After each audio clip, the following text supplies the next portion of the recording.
ሴቶች ከአራት አይነት ወንዶች መራቅ አለባቸው። በትንሹ አራት ነው። እናንተ ግን ከዛ በላይ ደግሞ አደገኛ የሆኑትን ነገሮች ማየት ትችላላችሁ። እኔ ግን እንደ ሙያ በተቻለ መጠን ከእንደዚህ አይነት አራት ሰዎች ትንሽ ራሳችሁን በተጠብቁ እድሜያችሁን ሴፍ ታደርጋላችሁ። ራሳችሁ ብሎ የመጀመሪያው ከማይሰራ ወንድና ኃላፊነት ከማይወስድ ወንድ ራሳችሁን በተጠብቁ።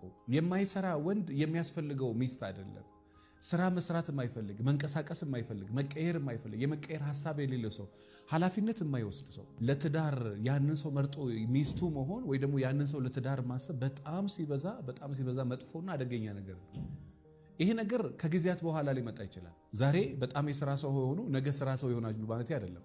ትላንትና በጣም ጎበዝ ሰራተኛ ሆኖ ካገባ በኋላ ከነ አካቴው ስራ የሚጠላ ሰው ሆኖ ያውቃል። ዛሬ በጣም ሰነፍ ሰው ሆኖ ኬርለስ ሆኖ ኃላፊነት የማይወስድ ሆኖ ትዳር ውስጥ ከገባ በኋላ ኃላፊነት የሚወስድ በጣም የሚገርም ወንድ ሆኖ ያውቃል። በዛው መጠን ደግሞ ዛሬ ላይ ኃላፊነት የማይወስድ የማይሰራ ሰው አግብተው ጭራሽ ከገባ በኋላ እየባሰበት ሄዶ የምታወጣው እሷ፣ የምታስገባው እሷ፣ የምታስጠናው እሷ፣ ልጆች የምትወልደው እሷ፣ የምታሳድገው እሷ፣ የሆነ ነገር አዳዲስ ነገር ሁሉ ነገር ላይ እሷ ሆና ቁጭ ያለችበታል።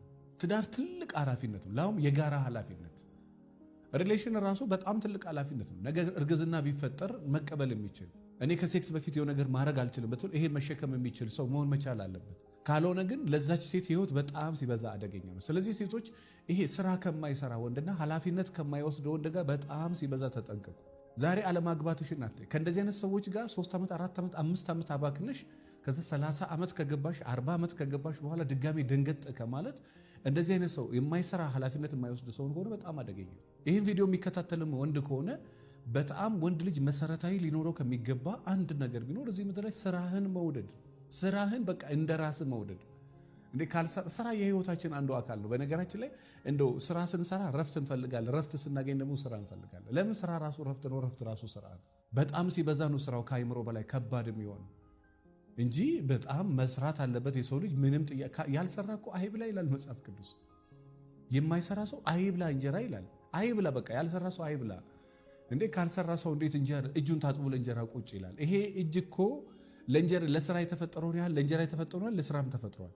እንጀራ ስትበላ የሚቀል ሆኖ ስራ ስትሰራ የሚከብድ ከሆነ ጤነኛ አይደለም። ስለዚህ በተቻላችሁ መጠን ስራ ውደዱ። ስራ የሚወድ ወንድ ጥሩ ባል የመሆን እድሉ ከፍ ያለ። ሁሉም ግን ማለት አይደለም። ኃላፊነት ውሰዱ። ወንድ ብቻ አይደለም፣ ሴትም ብትሆኝ የሆነ ነገር ልክ ሲሰጥሽ ኃላፊነትን ውሰጂ።